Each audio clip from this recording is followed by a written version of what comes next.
Baxın, bu xəlifələr haqqında gözəl bir sözlə başlamaq istəyərdim.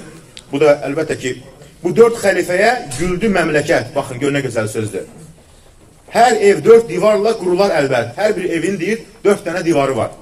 Bu dörtlük birləşdi qoca dünyada, subhanallah. Bu dördbucaq evi döndərdi dağda. Bunu kim deyir? Yaxşı xatırlayaq, Nicam-ı Gəncəvi. Allah ona rəhmət eləsin. Nə gözəl vəsf edeyim. Yəni, bu 4 dənə xəlifə İslamın nə idi? Divarlarıdır. Bunlardan birisi yıxılsa İslam yıxıldı. Ona görə İslam düşmənləri çalışırlar ki, nəyi yıxmağa? İslamın divarlarından. Ona görə başlayırlar kimlərdən? Sahabələrdən. Çünki sahabələr bir-birindən ayırsa, bu 4 dənə xəlifəni, Raşid xəlifə, Əbu Bəkr Siddiq, Ömər ibn Xattab, Osman ibn Affan, Əli ibn Əbi Talib, onlar bir-birindən ayırsa, İslamın divarları yıxılır. Ona görə İslam düşmənlər nəyə çox çalışırlar? Rasulullah s.ə.v sahabələrinə dil uzatmaq, onları bir-birinə ayırmaq, hansı ki onlar bir yerdə olublar. Kim bu 4 divarı yıxmaq istəyərsə, cəhənnəmin divarının altında qalacaq. Yəqinliklə bilsin.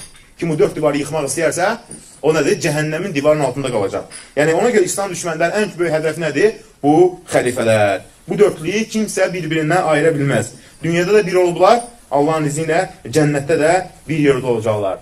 Rəbbimizə şükürlər olsun ki, bizlər bu xəlifələrin qədrini, dəyərini bilirik. Baxın, dünya müsəlmanların 90%-dən çoxu bu dörtlüyü heç zaman bir-birindən ayırmır.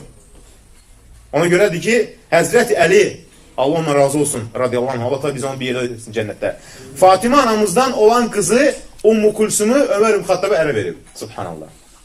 Kimə ərə verib? Ömər ibn Xattaba. La ilahe illallah. Özü ki, hansı həyat yoldaşına olan qızını? Fatimə anamızdan, Ummu Kulsum. Ona toxunacaq inşallah.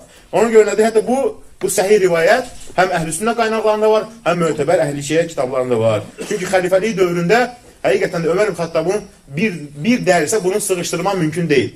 Yəni düşünün, bir kitab var idi, 700 səhifədir bunun həyatından yazıb, 100 səhifəyə çatdım, daha dedim ki, çatmır, vaxt yoxdur. Hələ 600 səhifəni araşdırmaq lazımdır.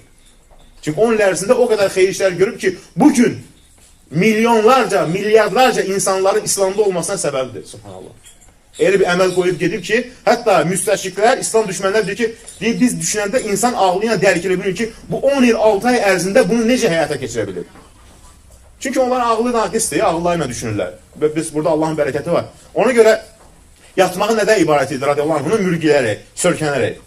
Deyirlər ki, ey xəlifə, yatsana. Deyir, gecə yatsam, Allahla olan əlaqamı itirərəm. Gündüz yatmış olsam, mən məsulamdır. İnsanlar qarşısında mənim məsuliyyətim var. Ona görə Allah hesab verəcəm. Yatmağa nədən ibarət edir? Biraz belə uzanıb, mürgiləməkdən. Subhanallah.